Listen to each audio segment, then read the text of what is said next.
Today we're doing our enhanced skills module for the Unified Response to Violent Incidents course. We are bringing agencies together from both law and fire who've actually already took our classroom training, and we want to put it to practical use.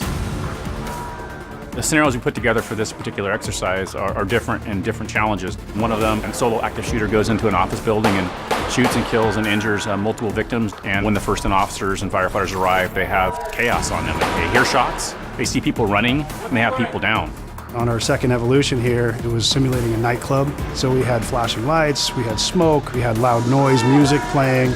In recent active shooters, we've now implemented getting emergency personnel inside the casualty zone. What we do is we come together as a crew with assigned law enforcement personnel to become a rescue task force. That rescue task force then operates together to go into a warm zone and locate and treat victims who are in need.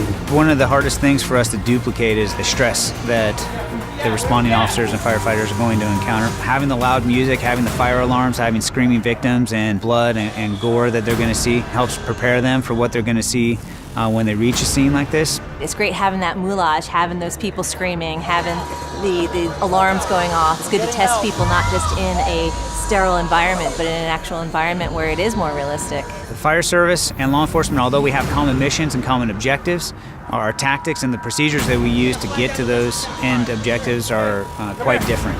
PD is such a different animal from fire as far as how they clear rooms, how they go through a building, even the numbering system. We use A, B, C, they use 1, 2, 3. Just coming together and having commonalities and how we're going to do it, how we're going to form together, and how many personnel are going to come together is essential. The California Firefighter Joint Apprenticeship Committee had a grant from Cal-OES that allowed us to put on this large-scale exercise. The scenario-based exercises are critical in order to really set into place good tactics and operations at these types of events. It is expensive to put on a day like today, and so we really rely on the grants that we received from Cal-OES to make this happen. With this grant, the Cal-JAC was able to put on 2 training sessions, one in the north and one in the south. The JAC has been instrumental in getting this training out across the state. I myself started at this class a couple years ago, and from there went back to my home agency and started working on the plan. Santa Cruz is working on developing a guideline or procedure for approaching these types of incidents, and this class here, the Unified Response to Violent Incidents, has been where we started. This type of incident could happen in anybody's jurisdiction, in any city, in any town. It doesn't have to be large. And you have one of 2 options. You can send your people to respond